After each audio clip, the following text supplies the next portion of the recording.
I sat down with Nate for the first time after I read the script and thought, there's no way I'm not going to be a part of this. This is one of the most important things I've ever read. You did an amazing job in this movie, and really, was it a tough one for you? It was not easy. I mean, showing up to work every day was not sort of like a, hey guys, how's it going? It's like you show up and you go, what do I have to do today? Okay, all right, let's do it, you know. How do you get into the mindset of a guy like that? I mean, the character, based on true story, even though we find it, but they were friends when they were young, when they were kids, there's no inhibitions, and then as they get older, look what happens. Yes. How do you get through that mindset? You just start at the beginning, you have to understand the humanity of the character. He wasn't born a monster, he became one. Like all monsters, none of them are born, they're bred. Yeah. And, you know, he happened to be born in a time where there was an incredibly corrupt, broken, flawed system called slavery existing in the antebellum South, and grew up with his buddy, Nat, who then becomes his property, who then becomes his cash cow. So it's there's a progression of his relationship with Nat, and there's a progression of the oppression that Samuel is willing to inflict on these people. You know, once he's starting to get what he wants, and then building a reputation, and he can't let that go, and you just see him fall apart as a person. Tough one, yeah, for sure. Yeah. Tell me about working with Nate. You know, what are the writes, produces, stars, direct? I mean, seriously, is there anything the guy can't do? It's crazy. I mean, I don't know.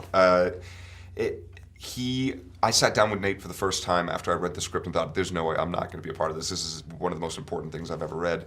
And just his energy and just his infectious verb for the project, he almost knocked me out of my chair. He's like, I've been doing this for 7 years. This is what I'm going to do. And I was just like, say no more. I'm in. Let's go. What are we going to do? Yeah, I mean, and what was the mood on, you know, what is the mood on the set like making an important film like this?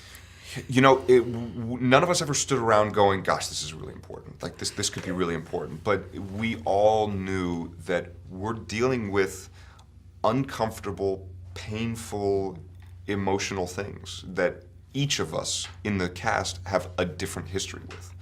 You know, so you deal with it as respectfully as possible. You do things, yes, that make you uncomfortable, but at the end of the day, this is the reality of the situation. This is what life was like back then. We can't sugarcoat or candy coat anything now.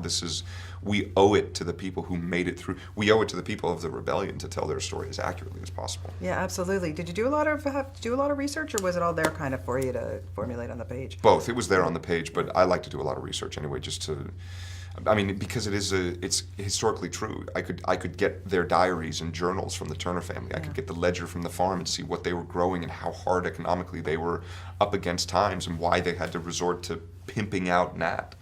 I could see all of the local papers and clippings talking about, you know, the trial and the hanging of Nat and all that. So to get a glimpse of the actual zeitgeist was incredibly helpful. Yeah. You're also in another fantastic film here at TIFF that I had the pleasure of seeing and spoke to all your castmates yesterday, Free Fire. Yeah. My God. You know, that's a fun group. I walked into that film going, this is not for me. And holy mac, it's like Reservoir Dogs on crack. Yeah, How much fun did you have making that movie? That may have been one of the most fun filming experiences I've ever had. They just took all the actors who you met yesterday. Everyone is like a riot in their own way. And they just stuck us in a warehouse for like 2 months. They were like, here's a ping pong table, here's a dartboard, like, you know, I ended up buying like a keg of beer, and then we just like sat around and just made a movie. It was like shooting a movie in the 70s.